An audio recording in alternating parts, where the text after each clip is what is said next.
Everyone, welcome to my channel. Friends, आज हम पढ़ेंगे हिंदी ग्रामर। और हिंदी ग्रामर में आज हम पढ़ेंगे सबसे मोस्ट इम्पॉर्टेंट टॉपिक समास का।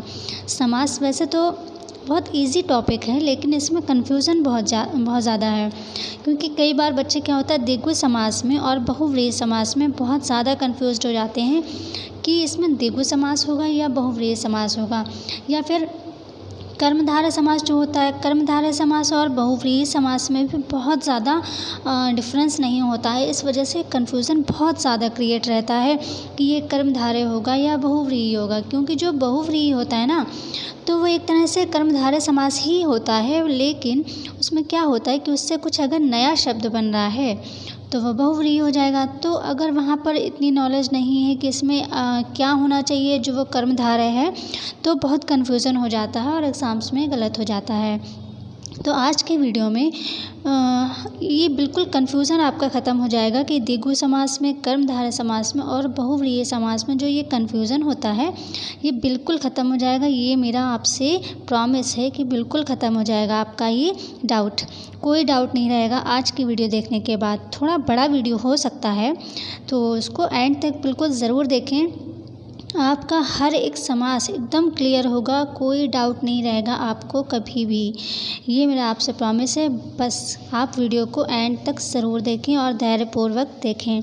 वीडियो बड़ा, अगर बहुत ज़्यादा बड़ा वीडियो होने वाला होगा तो इसको 2 पार्ट में अपलोड करूँगी मैं, तो दोनों ही पार्ट एक ही टाइम में आपको 5 या 10 मिनट के अंदर से मिल जाएंगे, क्योंकि एक वीडियो जल्दी अपलोड नहीं होता है ठीक से।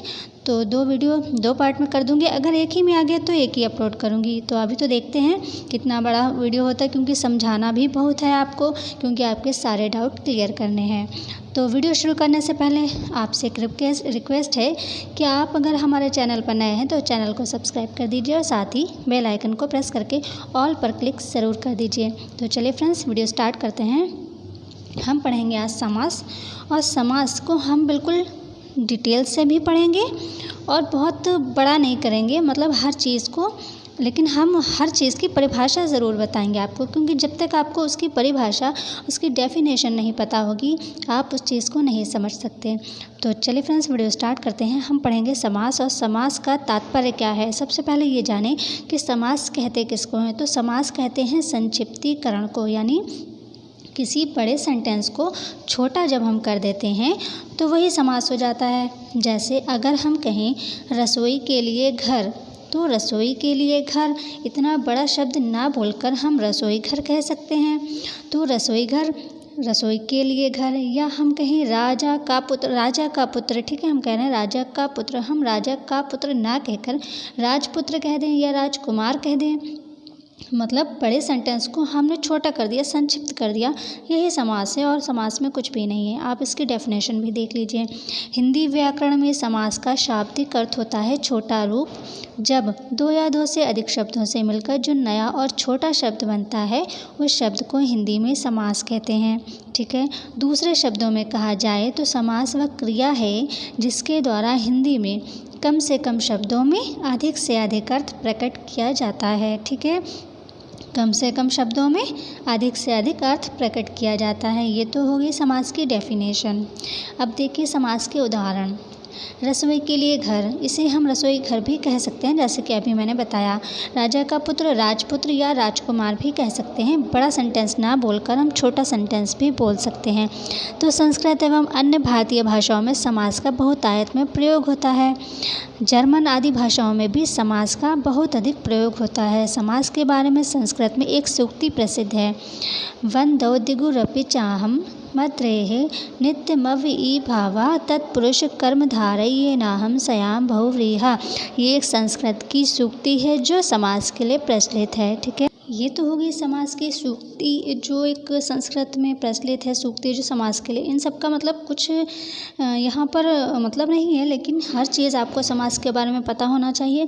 क्या पता एग्ज़ाम्स में क्या पूछ दें, इसलिए आपको हर चीज़ समास की बताऊँगी मैं। चलिए, समास रचना में 2 पद होते हैं।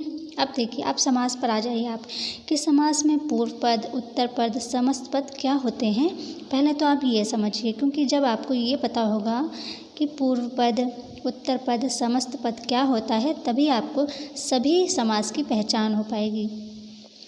समास रचना में दो पद होते हैं। पहले पद को पूर्व पद कहा जाता है। अब देखिए, पूर्व पद नाम से जैसे कि पता चल रहा है पूर्व, तो पूर्व मीन्स होता है पहले, तो जो पहले वाला पद होता है उसको पूर्व पद कहा जाता है। दूसरे पद को, जो दूसरा पद होता है ना, उसको उत्तर पद कहा जाता है। और जो पद जो होता है, जो दोनों को मिलाकर जो नया शब्द बनता है वो होता है समस्त पद। ठीक है, जैसे रसोई के लिए घर, तो रसोई के लिए घर में आप देखिए एक शब्द जो प्रयुक्त करेंगे आप, मतलब उसको जो संक्षिप्त करेंगे आप, तो रसोई घर के लिए समास क्या बनेगा? रसोई घर।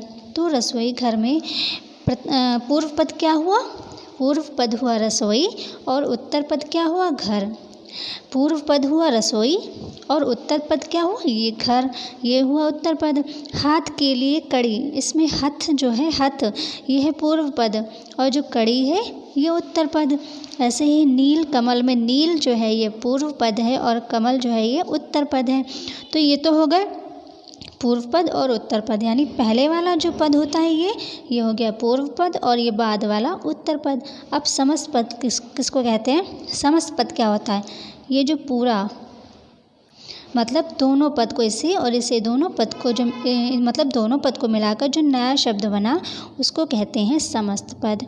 आई थिंक समझ में आ गया होगा। जब दोनों पद को मिलाकर, जैसे ये एक पद हो गया पूर्व पद और ये उत्तर पद, जब दोनों को मिला दिया तो ये हो गया समस्त पद। आई थिंक समझ में आ गया होगा पूर्व पद, उत्तर पद और समस्त पद। चलिए समास के भेद देखते हैं। समास के भेद 6 होते हैं, याद रखिएगा। समास के 6 भेद होते हैं और तत्पुरुष समास के भी 6 भेद होते हैं। यहाँ पर ध्यान रखिएगा कि समास के भी 6 भेद होते हैं और तत्पुरुष समास के भी 6 भेद होते हैं। देखिए समास के 6 भेद कौन से हैं? अव्ययी भाव समास, तत्पुरुष समास, कर्मधारय समास, द्विगु समास, द्वंद्व समास और बहुव्रीहि समास। ये समास के 6 भेद हैं। अब इनको हम एक एक करके हर समास को समझते हैं। चलिए, और ये भी जान लीजिए कि प्रयोग की दृष्टि से समास के 3 भेद होते हैं। संयोग मूलक समास, आश्रय मूलक समास और वर्णन मूलक समास। ये मैंने आपको बता दिया है। ये एग्ज़ाम्स में इनका कोई मतलब नहीं है, ये नहीं आते हैं, कभी भी किसी भी एग्ज़ाम्स में नहीं आते हैं। तो प्रयोग की दृष्टि से समास के 3 भेद होते हैं, संयोग मूलक, आश्रय मूलक और वर्णन मूलक। ये तो होगा प्रयोग की दृष्टि से। अब पदों की प्रधानता के आधार पर वर्गीकरण देखिए। पूर्व पद जो होता है वो अव्ययी भाव, जैसे अव्ययी भाव समास जो होता है उसमें पूर्व पद प्रधान होता है। पूर्व पद जैसे यहाँ पर लिखा हो यथा, संभव, मान लीजिए ये था संभव लिखा, तो ये यथा जो है ये पूर्व पद हुआ और पूर्व पद प्रधान अव्ययी भाव में होता है। हालांकि जो इसकी डेफिनेशन है कि जो अव्ययी भाव होता है इसमें पूर्व पद प्रधान होगा, ऐसा देखने में नहीं लगता। देखिए आप, ये जो यथा है, क्या इसका अर्थ अधिक निकल रहा है? क्या ये महत्वपूर्ण है? मतलब यथा, मुझे तो लगता है संभव महत्वपूर्ण शब्द है और इसका अर्थ अधिक निकल रहा है, और यथा का तो अर्थ बहुत कम निकल रहा है और ये महत्वपूर्ण भी नहीं लग रहा है। तो इसलिए ये मतलब जो डेफिनेशन है उस हिसाब से पूर्व पद प्रधान होता है। लेकिन इसको अगर आपको याद करना है तो आप याद ऐसे कर लीजिए कि अव्ययी भाव का जो डेफिनेशन है उसमें ये बताया है कि पूर्व पद प्रधान होता है, जबकि इसका क्या होता है, उत्तर पद प्रधान होता है। देखने में मतलब रियल में नहीं, मतलब परिभाषा जो इसकी है एक्चुअल वो तो यही है कि पूर्व पद प्रधान होता है। लेकिन याद आप ऐसे कर लीजिए कि कोई भी शब्द होगा तो उसमें उसको बाद वाला जो शब्द होगा उसका अर्थ अधिक निकलता है अव्ययी भाव में। ठीक है, अभी आगे देखेंगे। उत्तर पद प्रधान किस में होता है? तत्पुरुष समास में, कर्मधारय समास में और द्विगु समास में। तीनों ही समासों में उत्तर पद प्रधान होता है, यानी बाद वाला। अब द्विगु समास में कैसे, देखिए जैसे ये लिखा है, मान लीजिए त्रिनेत्र, तो त्रिनेत्र में देखिए उत्तर पद प्रधान, इसमें उत्तर पद ये हुआ यानी बाद वाला, तो नेत्र जो है प्रधान शब्द है, यानी इसका अर्थ अधिक निकल रहा है, ये महत्वपूर्ण लग रहा है। तो इसका मतलब ये जो है इसका उत्तर पद जो है प्रधान है। तो ये कौन सा पद हो गया? ये हो गया उत्तर पद प्रधान, यानी द्विगु समास, कर्मधारय समास और तत्पुरुष समास, तीनों में उत्तर पद प्रधान होता है, यानी बाद वाला शब्द प्रधान होता है।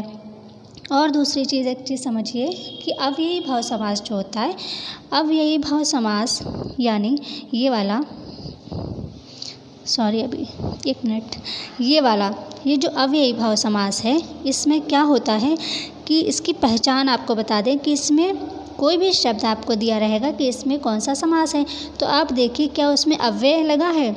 अगर उस शब्द की स्टार्टिंग यानी पहला शब्द उसका अव्यय है या उपसर्ग है तो वो पक्का 100% अव्ययी भाव समास होगा।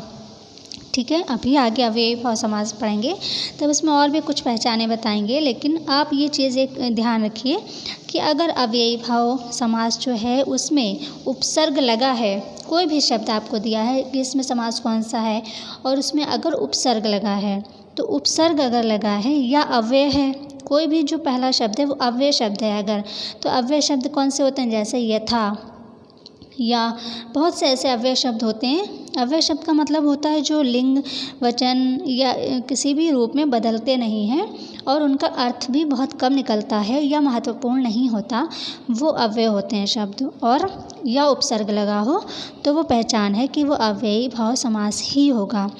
कर्मधारय समास, द्विगु समास, तत्पुरुष समास में उत्तर पद प्रधान होता है। द्वंद्व समास में दोनों पद प्रधान होते हैं।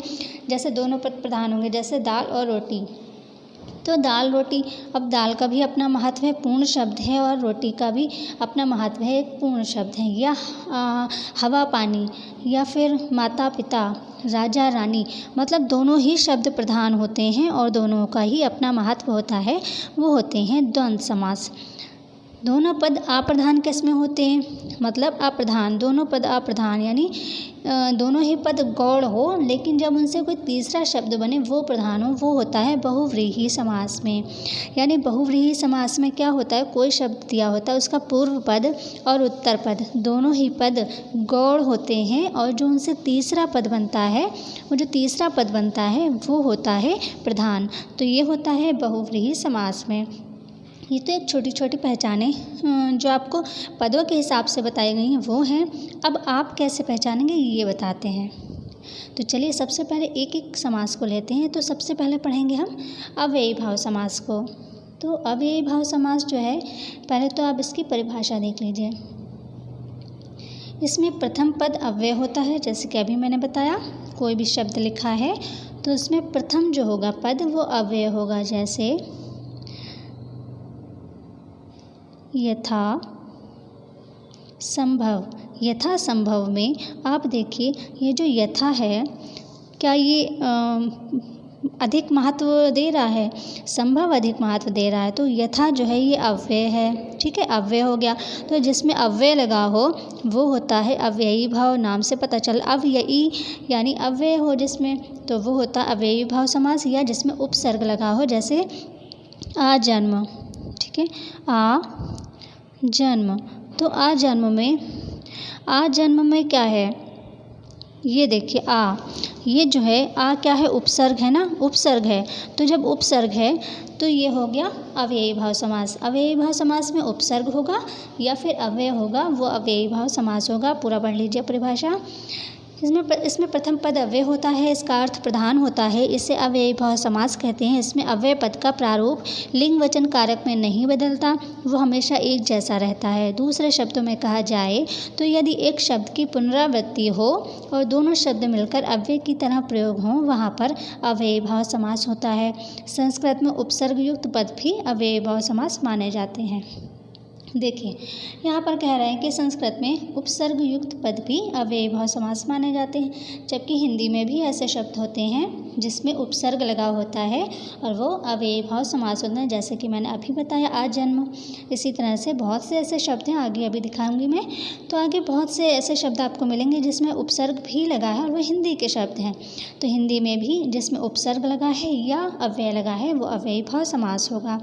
चलिए उदाहरण दिखाते हैं। अव्ययी भाव समास के उदाहरण हैं यथाशक्ति, यथाक्रम, यथानियम, प्रतिदिन, प्रतिवर्ष, आजन्म। अब देखिए जैसे कि ऊपर अभी अव्ययी भाव की परिभाषा जो पढ़ी थी उसमें बताया था कि उसका जो पूर्व पद होता है वो प्रधान होता है, जबकि यथाशक्ति में आप, यथाक्रम में आप देखिए यथा और क्रम, यथा नियम, प्रतिदिन, इसमें सभी में देखिए जो पूर्व पद है ये वाले, जो पूर्व पद हैं ये वाले, क्या ये लग रहे हैं कि इम्पोर्टेंट या प्रधान? नहीं।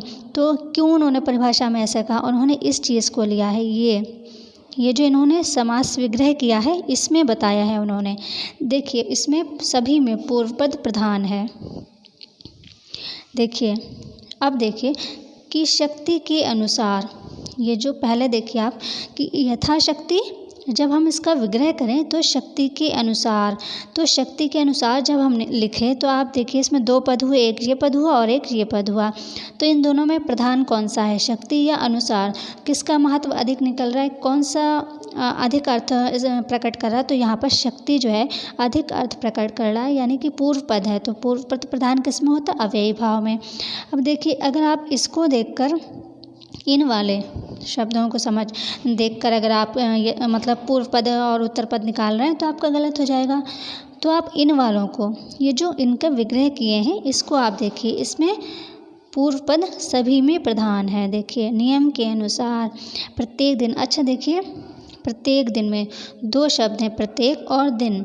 तो आप इसमें बताइए पूर्व पद प्रधान हुआ, क्योंकि प्रत्येक प्रधान हुआ तो क्या कहेंगे आप? दिन तो बड़ा होता है, दिन का शब्द अधिक निकल, एक पूर्ण वर्ड है दिन, तो प्रत्येक कैसे?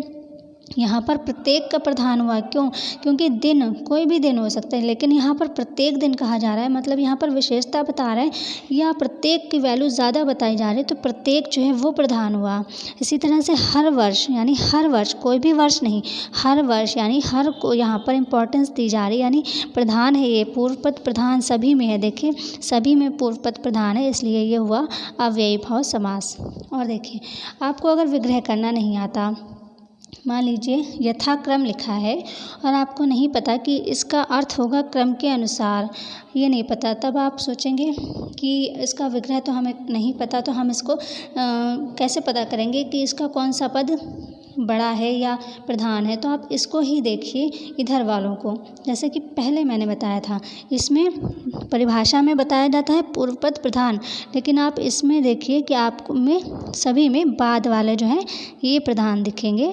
तो ये है आपका अव्ययी भाव समास। अगर आपको ये चीज़ नहीं आती है करना, तब आप इसमें देखिए कि अव्यय लगा हो, सब में अव्यय हो, या प्रति, देखिए प्रति उपसर्ग होता है, प्रति उपसर्ग है, तो जिसमें उपसर्ग हो अव्यय हो वो होता है अव्ययी भाव समास। आई थिंक समझ में आ गया होगा, बहुत ज़्यादा बताने की ज़रूरत नहीं है अव्ययी भाव समास में। दूसरी चीज़ यहाँ से देखिए, जैसे धड़ाधड़, घर घर, रातों रात, ठीक है, इन तीन तरह के ये जो हैं इसमें भी अव्ययी भाव समास होता है। अब आप कहेंगे कि इसमें तो दोनों ही पद प्रधान है, नहीं, इसमें दोनों पद प्रधान नहीं है। रातों रात, इसका जब आप विग्रह करेंगे तो रात ही रात में, और दूसरे का करेंगे तो प्रत्येक घर, धड़ धड़ की आवाज़ के साथ, इसमें भी देखिए पूर्व पद प्रधान है सभी में। प्रत्येक घर, देखिए अगर आपसे कहा जाए जनगणना करनी है प्रत्येक घर की, तो क्या आप किसी एक घर की करेंगे? नहीं, आपको प्रत्येक घर की करना है। तो यहाँ पर प्रत्येक की इम्पॉर्टेंस है वो प्रधान है। रात ही रात में, मतलब रात ही रात में, तो इस वाले रात की इम्पॉर्टेंस है, यानी ये पूर्व पद जो है प्रधान हुआ। तो हाथों हाथ, रातों रात, घर घर, यानी किसी भी शब्द में कोई ऐसा शब्द आपको एग्जाम में दे दिया जाए जिसमें एक ही शब्द दो बार लिखा हो, तो वह पक्का 100% अव्ययी भाव समास होगा। उसे द्वंद्व समास ना करिएगा। द्वंद्व समास में दो अलग अलग शब्द होते हैं, ये पहचान है कि द्वंद्व समास में दो अलग अलग शब्द होते हैं, लेकिन अगर दो शब्द, एक ही शब्द दो बार दिए हैं तो वो अव्ययी भाव समास होगा, ना कि द्वंद्व समास।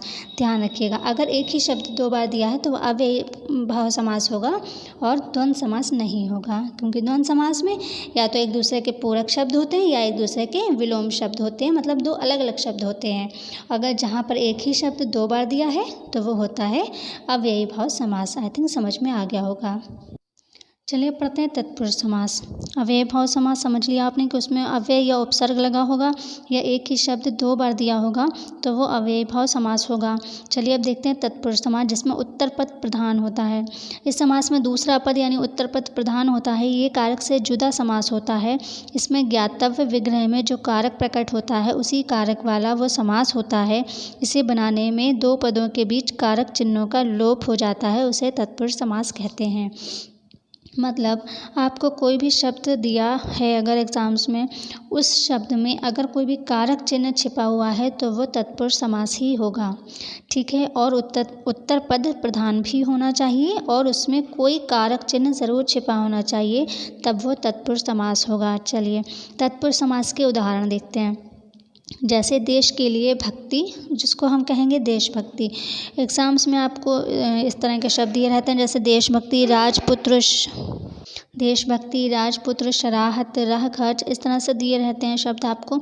तो आप उसमें देखिएगा कि जो उसका विग्रह करेंगे जब हम, तो उसमें जो उत्तर पद प्रधान होता है तो वो तत्पुरुष समास है और उसमें जो है आपका कारक चिन्ह ज़रूर छिपा होना चाहिए। कारक चिन्ह देखिए इसमें के लिए, इसमें का, इसमें से, इसमें भी के लिए, इस तरह से ये सभी कारक चिन्ह है ना। जैसे कर्ता ने कर्म को कर्ण से, संप्रदान के लिए अपदान से, जो अलग होने पर के लिए आता है वो अपदान होता है। तो अगर किसी भी शब्द में बीच में कारक चिन्ह है तो वो तत्पुरुष समास होगा। जैसे अगर देशभक्ति लिखा है एग्ज़ाम्स में, तो देशभक्ति का जब हम समास विग्रह करेंगे तो क्या होगा, देश के लिए भक्ति, तो इसमें के लिए आ रहा है तो ये क्या आ रहा है, कारक चिन्ह है के लिए। राजपुत्र, राजा का पुत्र का आ रहा है ना, तो इसमें कारक चिन्ह है ये, तो ये हो गया तत्पुरुष समास। दूसरे अगर शब्दों में कहें आसानी के लिए आपके, तो तत्पुरुष समास वो होते हैं जिसके विग्रह करने पर का, की, के, से, के लिए या को, इस तरह से वर्ड आते हैं, वो तत्पुरुष समास होता है। आगे अभी सब उदाहरण भी इसके देखेंगे।